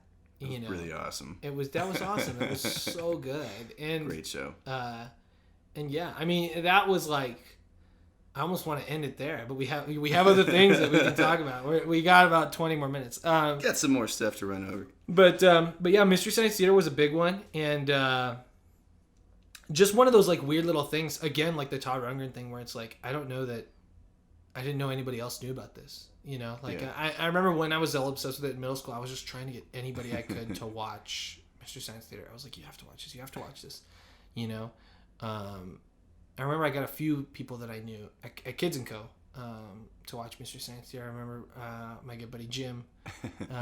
He started to watch Mystery Science Theater because I was like, hey, Jim, you gotta watch this. Yeah. And my friend Clarissa watched Mystery Science Theater because I told her to, and we would like quote it to each other, which was sort of like the ultimate goal, right? Like you just want to be able to quote something with somebody. Like point off and look at them. Oh, I knew that one. No messy soul residue. That's one of my favorites. The other one I really like in Soul Taker is like the car crash and it's all horrible and bloody. And it cuts to the balloon with the smiley face and Crow's like, okay, just shove the irony down our throats. Like, God. It's like because sometimes like it's just so funny. Like there are moments in movies where you're like, okay, I get it. Like I got it. Oh, that's what they meant. It was like the Jesus imagery in like Man of Steel. And I'm like, okay, I got it. He's doing like the cross. I was about to say Zack Snyder. And look, I do enjoy a lot of moments in Zack Snyder's movies. Dawn of the Dead's one of the best zombie movies ever made. If not the best zombie remake. Yeah, probably. Probably. But man, that Jesus imagery in Man of Steel is just really heavy-handed. You guys could only see my face right now. No, but I do remember like we, there was a lot of stuff like that in high school, and that like the Mystery Science Theater thing was really like a culmination of it. But there was so much more that we like bonded over, like these little things, like we were talking about earlier before we started recording, like the Lonely Island and Weird Al Yankovic, like those kinds of things. That's what bonded me to Carlos a little bit was Weird Al. We would talk about Weird Al a lot. And we would talk about Rejected, the short film by Don Hertzfeld. That Carlos introduced me to that. And he was like, "Oh, you got to watch this. It's totally your style. It's very like Tim Burton-y." Because me and Carlos also like would talk a lot about Tim Burton and stuff, which was a big influence on me growing up. Tim Burton's films, and especially like Nightmare Before Christmas, which brought us together as well. Which is another thing that we bonded over, because you were very familiar with Nightmare Before Christmas. Tim Burton's work. Yeah. Partly, I would assume probably because of Batman and Batman Returns. Yeah, and then of course Nightmare Before Christmas, my mom's favorite, was always that. Yes, so. And I know, every time I have like a nightmare thing or like I point something out, Brandon, you're always like, my mom's like, "Oh, my mom would love it." I literally have like a shrine to the Nightmare Before Christmas in my room. We have a bunch of stuff laying around my house, and my yeah. mom's been wanting to do like a nothing but nightmare themed like ofrenda for Halloween. Dude, that would be sick. Hopefully we can do that awesome. this year. I have like a really cool bookends that I need to bring over here to the office of like Jack and Sally that are like really cool. Like they're so awesome, and I have like a statue. I have a bust that is designed after one of the actual puppets, and in the bust is a drawer. The bust is a button, and it has like voice clips from the movie, and then there's a drawer in it that has like the DVD for the movie. And it was like, I remember it was like a limited edition thing. I was so excited when it was coming out, and I knew I wasn't going to get it. I was so bummed. And then one day we were at Barnes & Noble, which was like next to the Best Buy. And my mom was like, "Do you really want that?" And I was like, "Oh, I would do anything to have that." And she was like, "Okay." And then she took me to the Best Buy and we bought it. And I was like, oh man, I was like so happy. I was like, "Oh my God, I can't believe it." Moms like would always get us the most ridiculous things. Oh yeah. And we still have them. Yeah. I mean, and that was one of the things, like a lot of the nightmare stuff, as I got older, I was like, you know what, I want to take care of these things. Like, oh yeah. I really want to make sure that, like, because they're special. Like, they, not only do they mean something to me, but it's also like there's a lot of like, even if it was something that was made out of like a mold, like a pop figurine or like a figurine of just like something I like, or like a plush toy figure or something. Yeah, a vinyl figure, stuff like that, where I'm like, I know that they manufactured like 100 of these at once. Like there wasn't like a lot of like artistry involved in terms of like the production of this, at least not in the manufacturing. Like I'm someone had to sit there and like design it, but I just was like, I don't want these things to like fall apart or like get crushed or whatever, because it's part of something that I enjoy, like something that means a lot to me. And there's just like collector part of me that really likes that, which is why I have so many little like figurines and plushies, like little. Yeah. I love stuffed animals. I can't wait for us to like do video recorded podcasts to show everybody all the stuff. Yeah. Oh yeah. No, we've got to do a video of like all our all like the collection stuff that we have. Like, so much stuff, dude. It's ridiculous. It's like Pee Wee Herman's like toy room. Oh yeah, dude. Which is another Tim Burton movie that you and I are very much like. The Pee Wee's Big Adventure is one of my and then I grew up watching the show. Pee Wee's Playhouse on VHS and Laserdisc. So yeah, you always bring up the Laserdisc, and I'm like, damn, I wish I had. Dude, Laserdiscs were cool as shit. Yeah. My dad still has a bunch of them laying around, so I'm gonna be like, yo, bring me up. There's Laserdiscs. We have to go down to his place and watch them all because he still has them connected and everything. Yeah. So oh wow, it still works. So dang. I remember my cousin had Roger Rabbit on Laserdisc. I had that one too. And I was like, oh, I would love think that was the first time I actually watched it. I loved Roger Rabbit, but I only ever saw it on like TV, so I was just I think I saw it on Laserdisc for the first time ever. It's one of those. Yeah. So, whew, Laserdisc. That and Terminator 2. I'll never forget it. Terminator 2, yeah. Those were the ones I took out of the collection. I was like, why didn't I see this in theaters? Why didn't you take me to watch this? There's a second movie? My parents were like, it came out way before you were born. Oh. Yeah. Movies existed before I did? Yeah. There's always that weird thing where you're like, wait, what? Yeah. But yes. Yeah, I definitely, there were a ton of those, it's just like those little things where it's like, even small things that like, it wasn't like I was obsessed with something the way you were, but I knew of it and I was like, I liked it. Or vice versa. Yeah, or vice versa. Yeah. And it like, again, it like sort of cemented the friendship in that way. Because nobody else was like that. Yeah, because it was like just the fact that you'd heard of it. It was like, well, at least like that I can talk to you about it in some way. Yeah. One of those things was I was talking about how Carlos introduced me to like Don Hertzfeldt and all that. He also introduced me to Double Fine's video game Psychonauts. And Psychonauts was like, Carlos gave me. He told me, he was like, this is like. He was like, if you like Tim Burton and you like all these cool, wacky things, like you would love this. And he gives me the 5 CD-ROMs needed to load and play the game, which is just like insane. You hear that, Tim Schafer? Please hear that, because we're waiting for you, man. I'm waiting for the call, like Skyler and Brandon in the new Double Fine game. We have dozens of ideas. We're ready to pitch you. Yeah. No, but Scotty C2, Scotty C, yeah, who was the main character designer, art director, on the first Psychonauts, yeah. Genius. Yeah. Everyone amazing. else on the incredible. team. Yeah, everybody who made that game is incredible. Like every single person. Oh, yeah. And if you watch the documentary about Double Fine making their game Broken Age, which is all available on YouTube, it's called Double Fine Adventure. It's a tearjerker.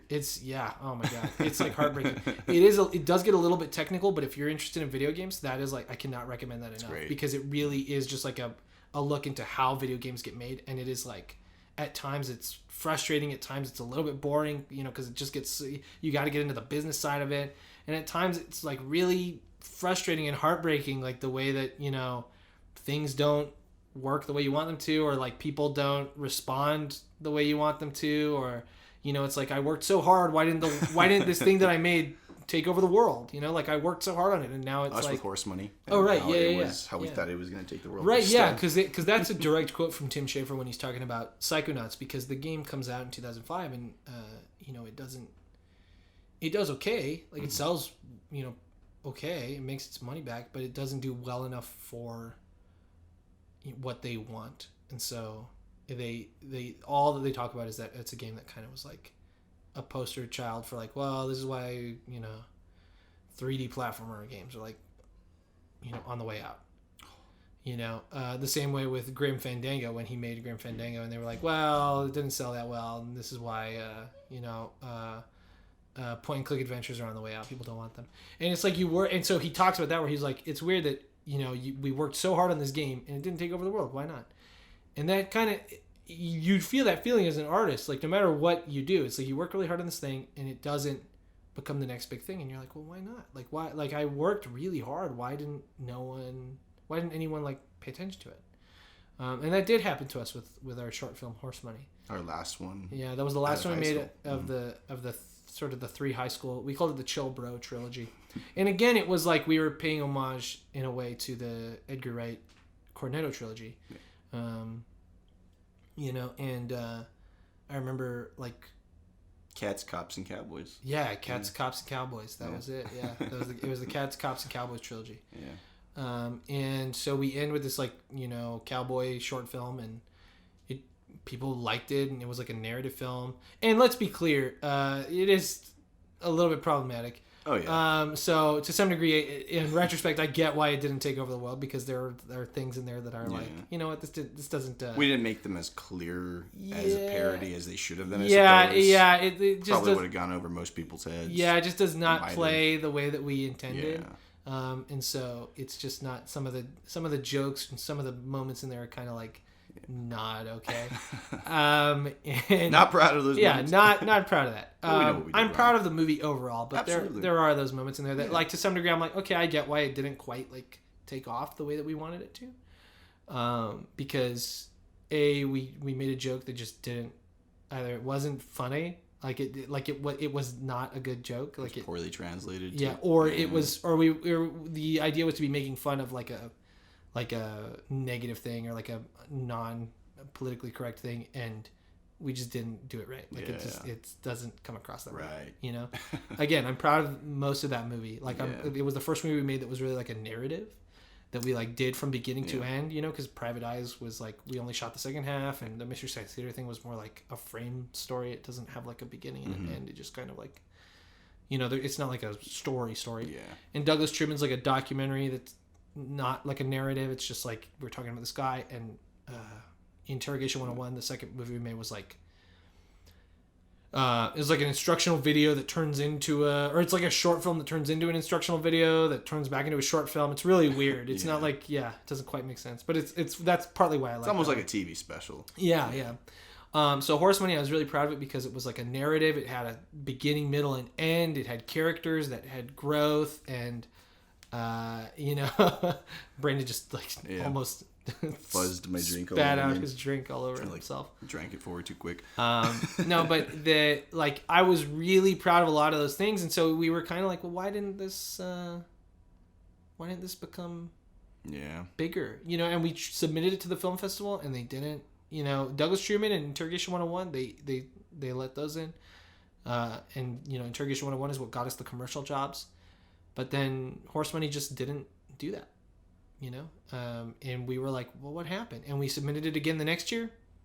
Nothing. And we shattered. And we submitted it one more time the next year, and nothing. And they didn't allow it in. And we were like, wow. We re-edited it. We recut it. Yeah, we recut it. We sound cuts. Yeah, we did a brand new sound edit to make it sound better because some of the sound was awful. And we were so proud of it. We never got notes though. That's what really hurt, I guess. Yeah. No one ever told us well, this is why we didn't, accept it, which was maybe partly why it's taken us so long to sort of look back on it and be like, maybe that was that. Problematic.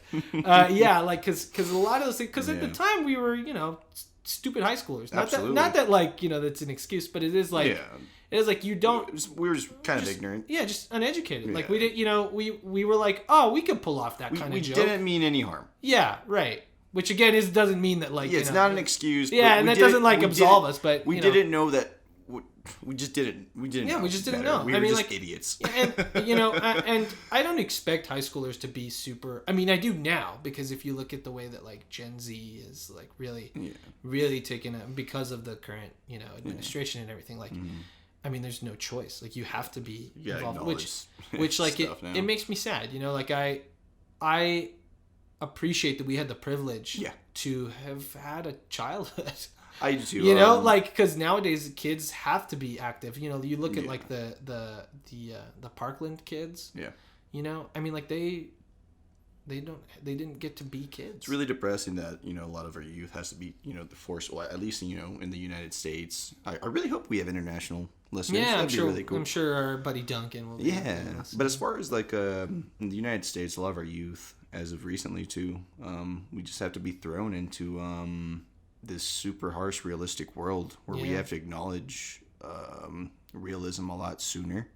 Yeah, just the truth of the world. And yeah. I mean, I think if we were high schoolers now, Horse Money would be a very different movie. And I think we would probably have more tact to be making the jokes that we were attempting to make.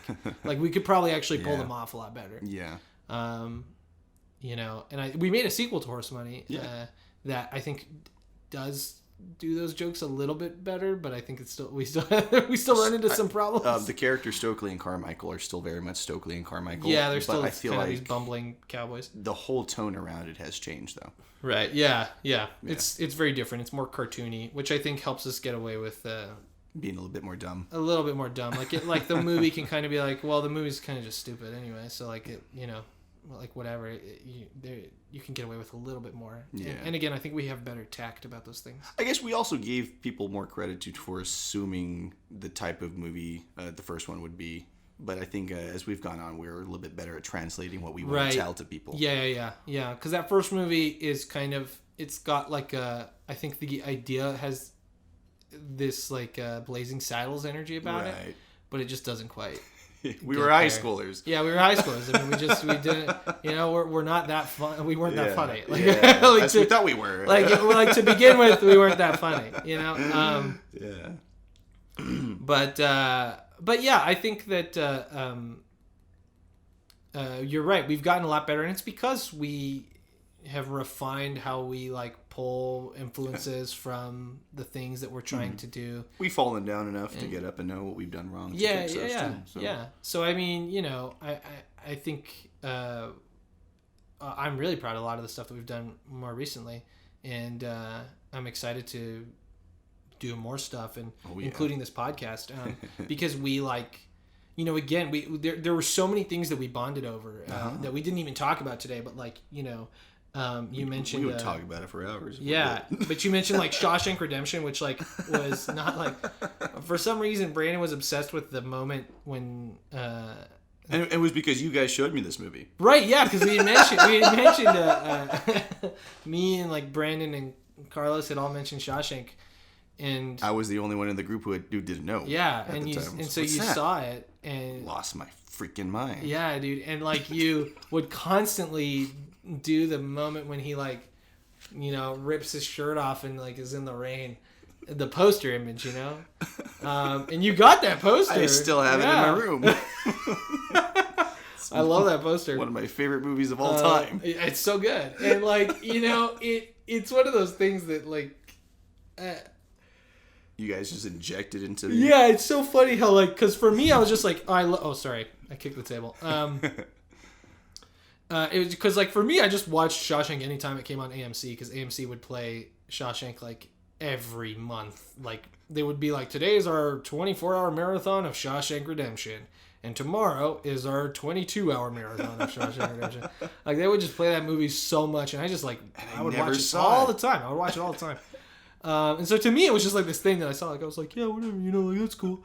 And then like you watched it, and you were like, guys. Like, oh my god, that was kind of how I was like. Hot Fuzz. When Carlos showed me Hot Fuzz, I was like, "Oh my god, what is this? How have I never seen I guess this?" I just grew up watching so much cartoons and stuff that when I saw something serious that blew me away.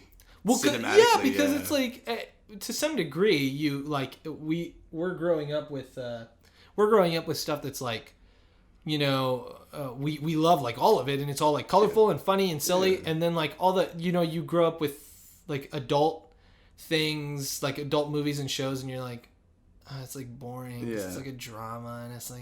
so that's what you think it all looks like. Yeah, so it kind of just has... It's like this, like it's almost like homogenous. Like all of it is like the same, and you're like, I don't... You know, like in your mind, there's no difference between like Shawshank and like A Few Good Men, and like, you know, and you're like, I don't care. Like it's whatever. Which are both really good. Which are both great movies, yeah.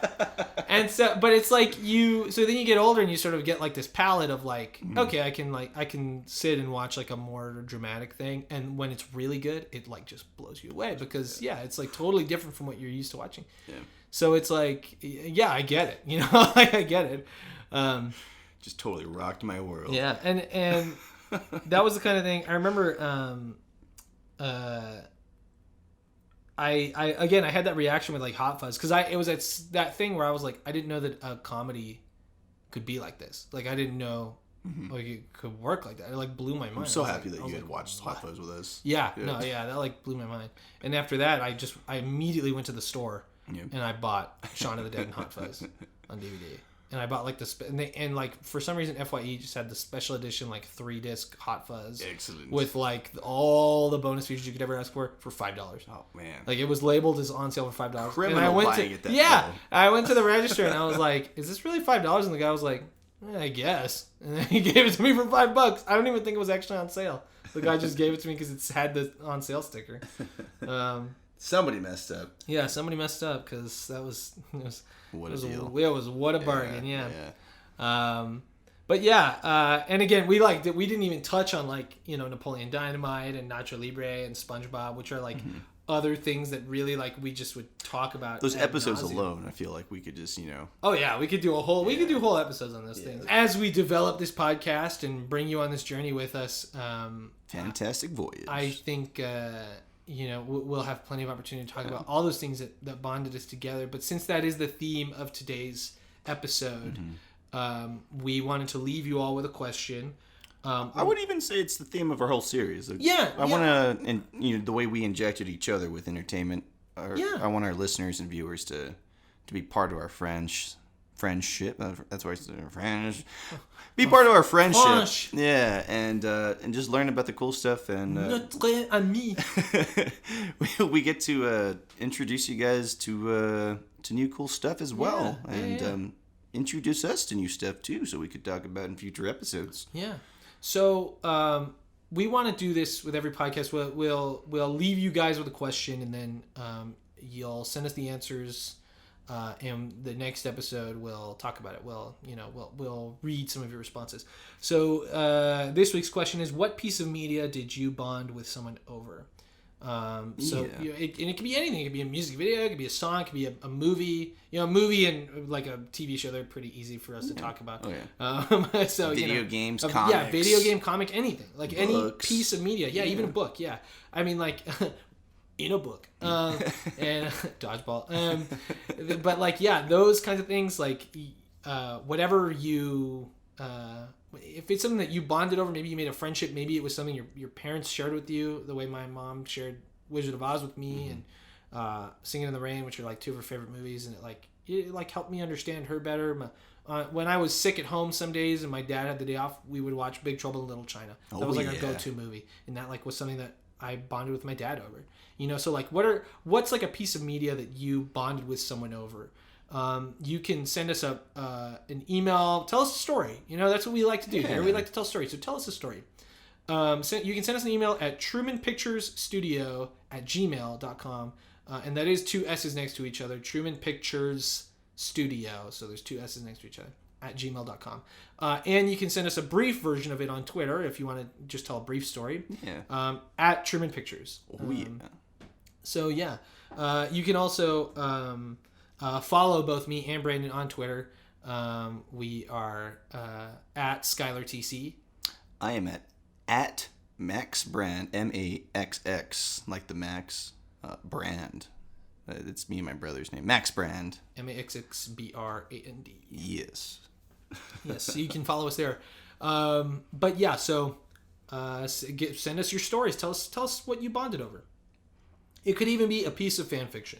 Oh yeah. I have had many friendships, bonding moments over the infamous Harry Potter fan fiction by Ebony Darkness, Dementia Ravenway. That is one of my favorite things to show people. It's so funny. But I remember talking about that in high school. It's too. so good. It's so funny and strange. My Immortal is what it's called. My Immortal. That's right. I love reading that to people. It's so funny and weird. But anyway, just anything. Just tell us a story. How did you make your friends? Like Bill Nye the Science Guy said, or something like this. You'll always meet somebody who doesn't know the same thing as you. Exactly. Oh yeah. Well, thank you so much, guys, for joining me and Brandon in the video vault. Whoa, time to lock it up, I guess. Time to lock it up this week. But crack it open next week with us. Crack open a cold vault with the boys. Oh, yeah. No, but crack open the vault next week, and we're going to talk about our favorite back-to-school movies. Ooh, back-to-school and summer movies, yeah? I guess so, yeah. Maybe some end-of-summer or back-to-school movie. Yeah. Just that kind of thing. Yeah. And if you want to also send us an email or a tweet about what's your favorite back-to-school movie, send it our way. Heck yeah. Yeah, but we appreciate you guys for listening, and we'll catch you in the vault next time. Oh, yeah. Thanks for coming, guys. Enjoy. Adios. Oh, wait, one more thing. Oh, what's that? We need a poo-poo pee-pee in the chat. Oh, yeah. Can we get a poo-poo pee-pee in the chat? If you made it all the way to the end, send us the emails and the tweets, and also poo-poo pee-pee. Please just send us. I really hope that's everybody's signature to our emails. Yeah, please. But yeah, thank you guys for listening, and we will see you guys or hear you guys next time. Yeah. We out.